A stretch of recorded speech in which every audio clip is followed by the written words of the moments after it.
Eu vou dedicar esse vídeo para discutir uma questão que me parece importante, que tem sido levantada por algumas das pessoas que estão acompanhando este curso, sejam elas nossos estudantes ou colegas que estão livremente acompanhando as aulas colocadas em vídeo dessa disciplina. E eles me perguntam sobre o fio condutor dessa disciplina que eu estou conduzindo. Eu disse no início que eu ia dar um toque muito pessoal nessa disciplina, baseado na minha própria experiência, nas minhas leituras, nas influências que recebi, e que pretendia abarcar um leque muito amplo de influências, de tendências nessa disciplina. Evidentemente que eu vou tratar daquelas coisas que geralmente se tratam na disciplina, que são as ideias de Piaget, as ideias de Rosalind Driver, as ideias dos grandes pesquisadores que atuaram no ensino da ciência, no ensino de física mais especial. Mas esse toque pessoal que eu dou à disciplina faz com que eu faça um recorte histórico. Eu sempre uso nas minhas aulas de física história da ciência. Por exemplo, quando eu ensino instrumentação para o ensino da física, que é uma disciplina essencialmente em laboratório experimental, eu faço com que meus alunos montem certos experimentos. Esses experimentos geralmente são reconstruções históricas de importantes experimentos ocorridos ao longo da história da física. E não é diferente quando eu ensino a disciplina Filosofia da Ciência, quando já ensinei essa disciplina algumas vezes no mestrado, na época que ensinava na Universidade Rural, e sempre dava também um enfoque ligado com história da ciência e com experimentos em sala de aula. E essa disciplina de teorias de aprendizagem, eu também tento fazer um enfoque que abarca a história da ciência e que abarca as influências de certos físicos que exerceram na forma como nós encaramos essa questão da teoria da aprendizagem no ensino da física.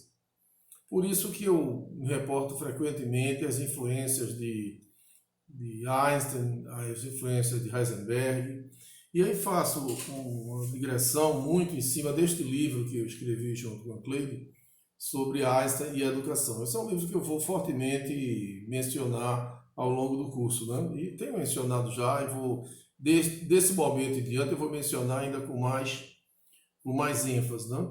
Porque o Einstein ele tinha grandes pontos de contato com diversas contribuições, como nós vamos observar ao longo da história da educação.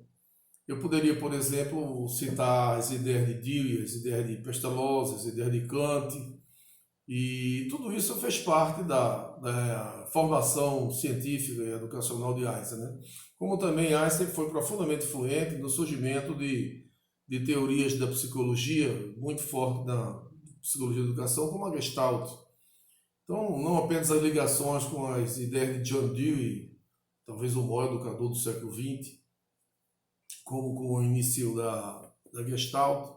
Então eu me valho dessas coisas e faço comparação com o desenvolvimento de ideias de outros cientistas, como por exemplo o professor Martin Schoenberg, que foi meu professor no Instituto de Física da Universidade de São Paulo, e que eu vejo muitos pontos em comum com o pensamento de Einstein, a forma de encarar a educação provocadora, tentando fazer com que os estudantes pensem ativos, se tornem ativos cognitivamente falando. Cito também frequentemente esse livro que foi traduzido para o português, que é um diário mais ou menos do Heisenberg, com muitas considerações interessantes sobre a educação. E de um modo geral, eu recorro ao pensamento de vários cientistas. Há até um livro muito interessante que fala sobre cientistas em sala de aula, né? Então, esse livro eu recorro muito como influência na minha forma particular de ver esse curso. Eu não vou me limitar a dar um curso de História da Educação simplesmente, falando de educadores e pura e simplesmente. Claro que eu vou falar deles, mas no contexto da influência que eles exerceram sobre as mentes de muitos professores, direta ou indiretamente. Muitos desses professores de física, eles nem conheciam diretamente essas questões. Outros conheciam sim, né? Foram influenciados e também influenciaram. No caso de Einstein, por exemplo, Einstein tanto foi influenciado por Dewey quanto influenciou Dewey.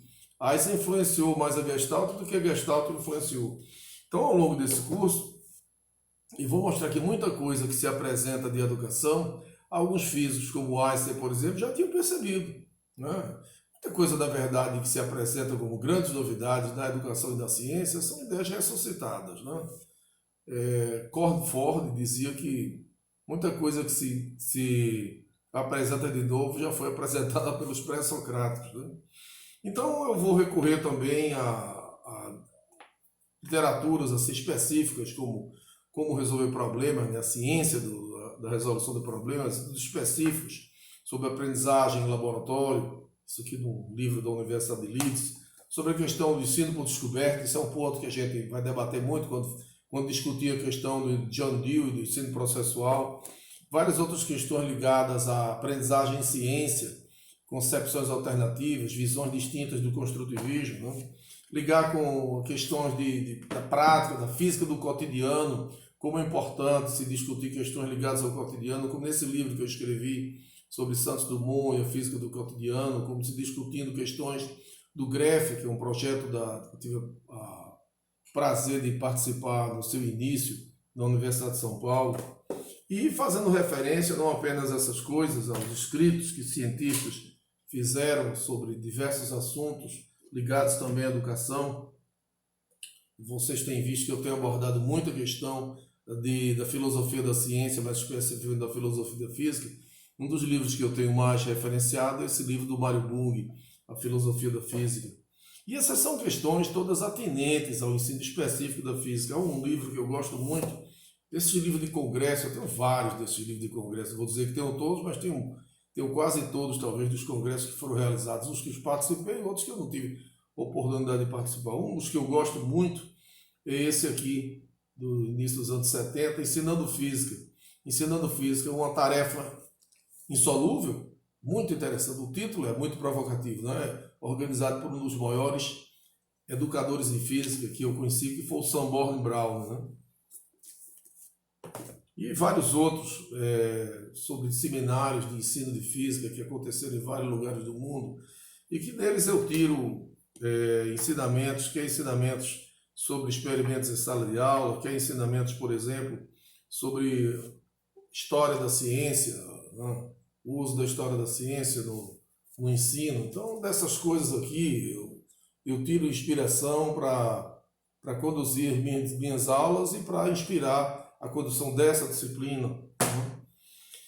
Então, são essas coisas assim, ensino da ciência no nível primário, coisas ligadas especificamente à história da ciência no ensino da física, congressos que foram realizados de história da ciência e da física, vários congressos que aconteceram nessa direção. Esse aqui é um de Cambridge que eu participei, sobre a experiência, o papel das experiências no ensino da ciência, sobre a ciência das escolas. Isso aqui foi escrito por um ex-professor meu. Congresso mais antigo dos anos 60, onde aqui vão aparecer por as primeiras ideias de Oswald, né? Um autor muito discutido no Brasil, não muito em outros lugares, né? Mas aqui muito discutido no Brasil, a coisa de J.J. Schwab. Habilidades e processos, uma crítica da questão das habilidades e processos no ensino da ciência. Outra coisa muito interessante é o educador português físico também, o Nuno Crato, ligando o passeio aleatório sobre a ciência do dia a dia, ligando a questão da ciência do dia a dia, das questões práticas com o ensino da ciência tradicional. Isso eu mesclo, como eu disse, com o percurso da história da ciência, e para isso eu sempre me valho de um certo embasamento teórico do que é se escrever e se investigar a história da ciência. Me reporto ao livro de Paul Veyne, como se escreve história e como Foucault revolucionou o percurso da história, né? E vou me reportar também a coisas que eu não nutro a menor simpatia, como tecnologia da educação, não é? Uma coisa muito skinneriana e que hoje em dia está cada mais em voga, né? As pessoas estão apaixonadas pelas maravilhas tecnológicas, mesmo que sejam para apresentá-las vazias, né?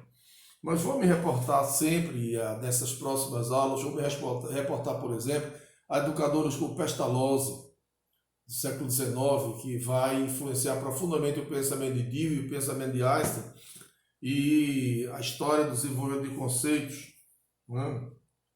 E aqui eu tenho um livro maravilhoso, Pensando sobre Conceitos. E tudo isso me leva a fazer um percurso sobre a história das ideias, do modo geral, na educação em ciência. Esse é um livro muito bom sobre a história das ideias da educação de George de Boer, né? Então, esse percurso eu poderia fazer da história da educação, da história das ideias da educação em ciência, eu poderia fazer exclusivamente discutindo questões ligadas à história da própria educação, com livros, inclusive, muito interessantes. Esse livro, por exemplo, do meu amigo Demétrio e do meu amigo José André Gotti, né?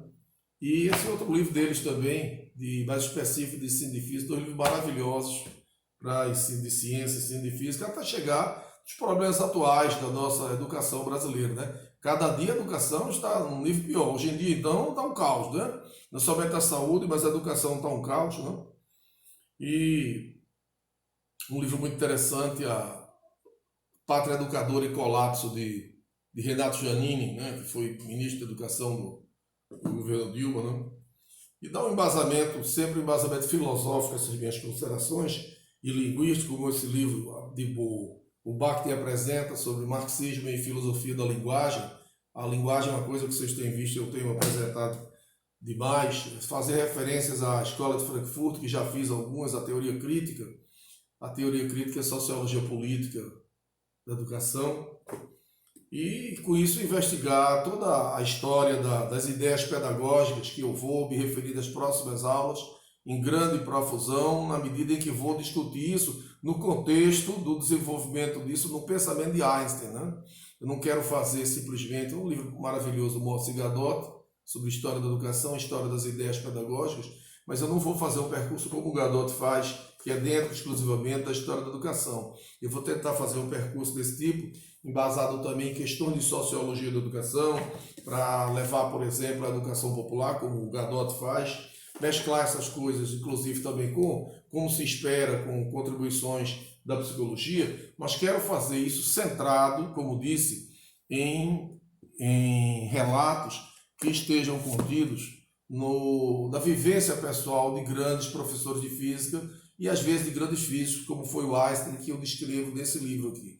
Então eu quero fazer esse percurso de histórias da educação, falar de Claparède, falar de Pestalozzi, falar de Dewey, chegar a pensadores mais recentes como Piaget, e quero fazer isso entrando no contexto do pensamento de grandes professores de física. E o professor de física que eu mais vou mencionar foi Einstein, né? Que é mais conhecido como um físico, não propriamente como um pensador em termos de educação. Eu vou mostrar a vocês que ele pensou muito sobre educação, não apenas praticou, mas pensou muito sobre educação, e que muitas das coisas que se apresentam hoje em dia como revolucionárias em termos de educação, ele já tinha pensado. Então, são digressões desse tipo que eu vou fazer, não apenas mencionar questões de educação popular soltas ou questões de filosofia e história da educação. Isso aqui é um livro do meu ex-professor Celso Básica, saudoso professor Celso Básica de Política e Educação. E vamos ver essas coisas de estudos de sociologia da educação no contexto específico de ensino de física. Isso aqui é uma coleção maravilhosa de ensino da física escolar em 3 volumes, que foi organizado pelo professor John Lewis, né? Isso tudo para discutir, ao final, as questões das ideias do Paulo Freire, né? Que o reputo foi pessoa que eu tive contato próximo, reputo muito importante no ensino das ciências também, no ensino da física especial. Tudo isso fundamentado numa visão de marxismo da educação, que está contida, por exemplo, nesse livro, no Mada Sartre, né? A coisa dessa visão sociológica que a gente desenvolve, né? Isso mesclado a uma coisa que eu tenho desenvolvido desde o início do curso, que são ideias de filosofia da ciência. Aqui estão os livros de filosofia da ciência que eu reputo dos melhores, né? Eu não sei se esse livro tem em português, acho que não, que é do Ludwig Fleck, A Gênese do Desenvolvimento de um Fato Científico, né? É um livro também que exerceu grande influência na obra do Demétrio, né? Esse meu amigo, colega da Universidade de Santa Catarina, e que tem uma obra belíssima também na questão do trabalho de Paulo Freire, da aplicação de Paulo Freire no ensino da ciência.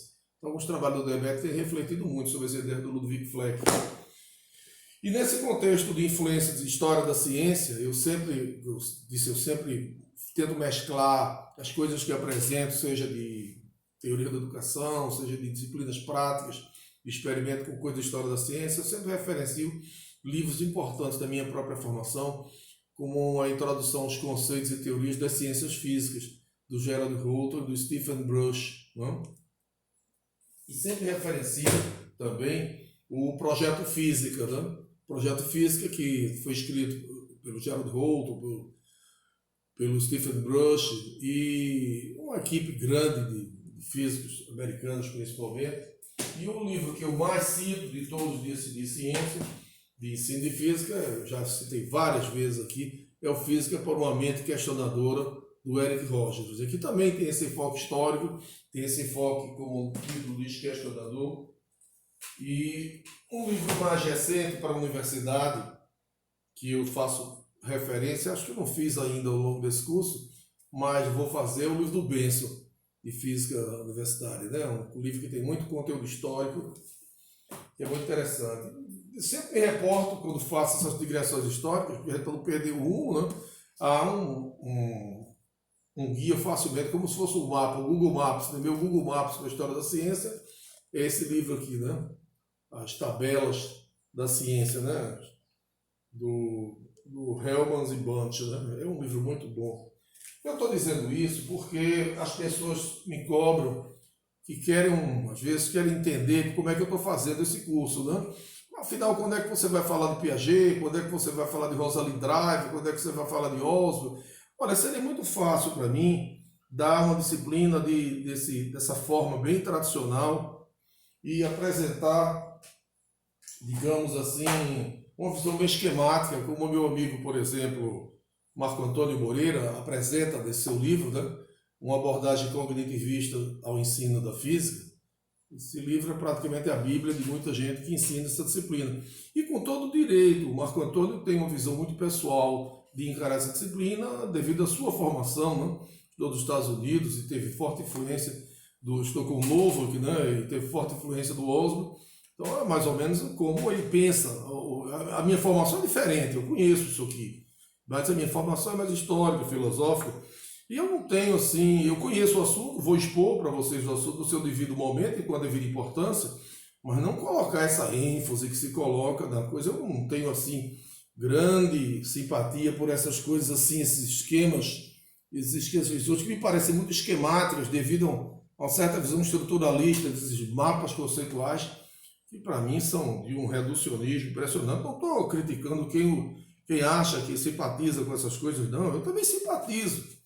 Mas é uma simpatia menor, não é uma simpatia tão forte quanto outros que acham que isso é quase que a totalidade do ensino de física, né? Essas caixinhas e esses mapinhas e como as pessoas pensam. Eu acho importante também e vou apresentar essas coisas, né? No seu devido contexto, no seu devido momento, no seu devido valor.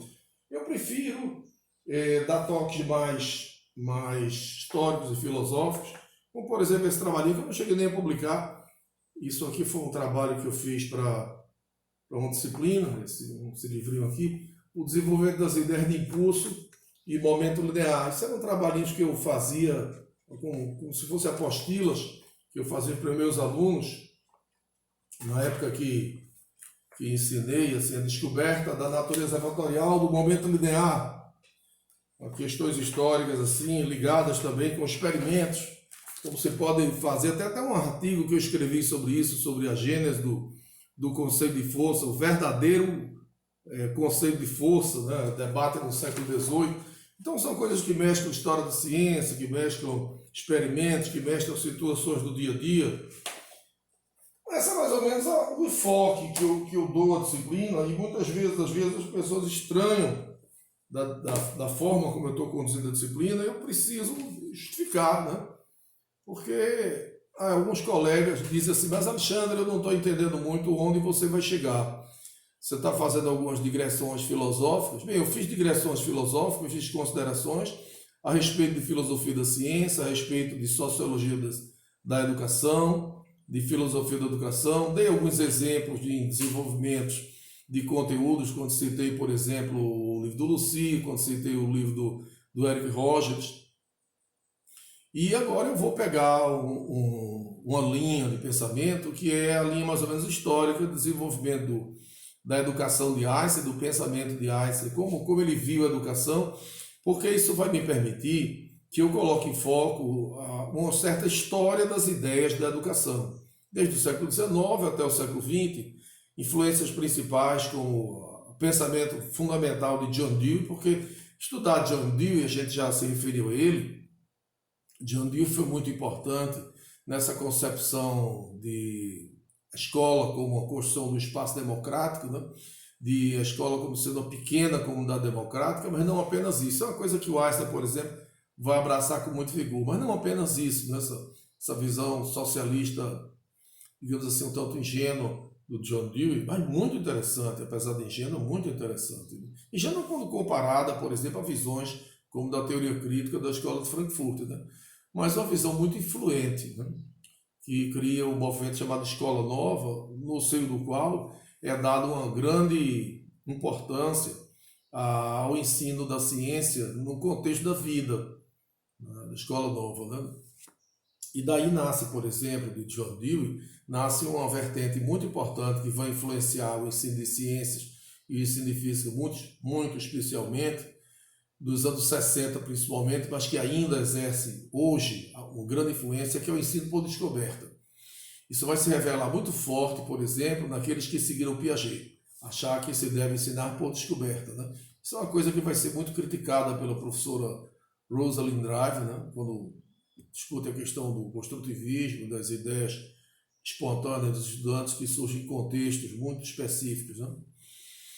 Mas é para entrar em foco com isso aí, eu poderia simplesmente fazer um relato geral dessas ideias. E a coisa ficaria menos ligada às dificuldades que um professor de física possui. Por isso que eu prefiro fazer esse relato do surgimento dessas ideias, mostrando as influências que elas exerceram sobre um grande pensador e professor de física, grande físico como foi Einstein, mas mostrando também as contribuições que ele mesmo deu, antecipando determinadas coisas que vieram a aparecer ao longo da história da educação e da história da pesquisa, ensino de ciências. Né? Então é mais ou menos isso que eu queria dizer para levantar o foco de como é que nós estamos conduzindo essa disciplina, para que as pessoas não estranhem tanto, e dizer que essa disciplina está sendo conduzida especificamente dentro do contexto de que ela é parte da formação dos nossos estudantes de mestrado na UFESA, né? Universidade Federal do Semiárido.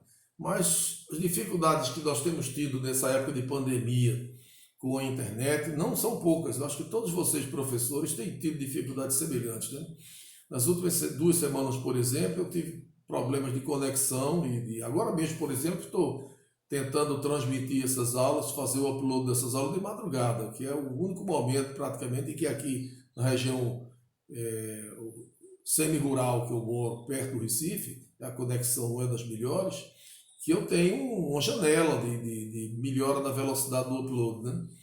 Então não é fácil se transmitir essas coisas, se desenvolver uma educação online como a gente está tentando fazer, e por isso que eu estou colocando as aulas no YouTube, para evitar aquelas transmissões ao vivo, né? Essas lives que para o som de um, a imagem do outro desaparece, e a gente perde muito da informação. O que ganha-se interatividade, porque as pessoas falam, um fala com o outro, perde-se muito em qualidade de som, qualidade de imagem, a informação é perdida muitas vezes. Eu não apenas tenho visto várias lives que têm esse problema, como tenho participado de algumas lives que deram problemas sérios na conexão. Há uns 3 semanas atrás, o meu amigo Marco Ribeiro e Carlos Wagner também fizeram uma live comigo e mais ou menos depois de uns 20 minutos deu um problema sério na conexão, nós tivemos de interromper e fazer a live novamente na semana seguinte. Para evitar isso é que eu tenho conduzido as aulas com menos interatividade, mas com um pouco mais de qualidade de som e de imagem através dessa conexão do YouTube. Mas tenho tido dificuldade de fazer o upload dessas aulas. Né? Então eu estou dizendo isso porque apesar dessa dificuldade, que vai nos levar certamente a, quando chegar lá pelo final de agosto, que a disciplina estiver formalmente concluída, a gente não tem ainda abarcado todo o programa que se esperaria dessa disciplina, mas isso eu quero dizer desde já que é uma das questões que vamos debater sobre o quanto deve se dar e a profundidade que deve se dar. Eu pouco estou me importando que quando chegar lá pelo final de agosto a gente não tenha concluído todo o arco de ideias que se espera que deveriam ter sido discutidas. Por quê? Porque eu vou continuar a colocar essas aulas. Entendeu? Então, depois que terminar a disciplina formal para meus estudantes do mestrado, do UFESA, eu vou continuar. Se não tiver dado todo o programa que se esperava, eu vou continuar a colocar essas aulas até quando eu me sinta satisfeito, recompensado de ter discutido esse assunto seriamente e minimamente possível. Então, não adianta porque sair correndo e fazer um entulho de informações e que as pessoas não conseguem captar de onde vem nem para onde vai. Então, eu vou seguir esse meu percurso, vou discutir as ideias da educação especificamente influenciada no ensino, que influenciaram no ensino da ciência e da física mais especificamente, no contexto da vivência que foi a história de Einstein. E após isso, vou fazer digressões sobre todos esses pensadores que se espera que se venha comentar no curso de teoria de ensino e aprendizagem física, certo? Então, a gente ainda vai ter muitas aulas para serem colocadas no YouTube nessa nossa disciplina, né? Não apenas do ponto de vista formal, que ela vai terminar no final de agosto, mas eu vou continuar colocando aulas sobre isso, né? Então, aqueles que não perceberam ainda qual é o fio condutor, tenham um pouco de paciência, porque esse fio condutor é, como eu disse, muito influenciado pela história, pela filosofia da ciência e sociologia da educação também, e nós vamos chegar a discutir esses temas mais encadeados com contribuições de grandes professores de física. Tá certo? Eu esperava fazer esse comentário para esclarecer mais ou menos qual é o percurso, que pode estar parecendo para alguns colegas muito heterodoxo. De fato, é bastante heterodoxo. Eu avisei que esse meu percurso era muito pessoal. Né? E como é pessoal de outros tantos colegas que simplesmente não parece pessoal, porque viraram a Bíblia. É assim que todo mundo ensina. Não é? Se você ensinar uma disciplina dessa, discutindo somente as ideias de Oslo, falando só de aprendizagem significativa, ninguém vai reclamar, porque é isso que se espera. Né? Então, eu simplesmente vou tocar nesses assuntos, mas não serão a minha linha condutora, né? Não serão a minha Bíblia. Aliás, eu não tenho Bíblia nenhuma, né? Eu não tenho Bíblia nenhuma. Então, eu vou apresentar um leque de opções, de visões, defender algumas mais apaixonadamente, mas não vou me restringir a uma única escola de pensamento. Né? Então, vamos nas próximas aulas, vamos continuar essas nossas considerações, centrados muito no exemplo que foi a vida de Einstein, no tocante à educação. A educação que ele recebeu, as reflexões que ele fez sobre a educação, as influências que ele recebeu de educação, filosofia também, mas de educação, e as influências que ele exerceu sobre grandes educadores, tentando fazer paralelos com educadores bem mais recentes que a gente vai tocar em maior profundidade. E aí, dentro de algum tempo, a gente já vai começar a discutir mais especificamente uma certa história, um percurso histórico, um arco histórico do desenvolvimento de pesquisas em ensino de ciências e ensino de física dos anos 70, principalmente para cá. Dos anos 60, um pouco menos, mas dos anos 70, principalmente para cá. Normalmente, as várias tendências no construtivismo, no socioconstrutivismo e coisa desse tipo. Certo?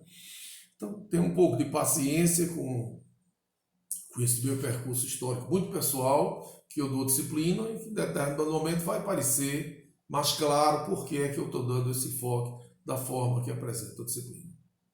Está bem? Não vou terminar com tá ok, porque tá ok é uma frase horrível, que hoje em dia está muito em moda, mas tudo bem, vocês vão perceber de onde vem e para onde vai esse meu enfoque histórico-filosófico.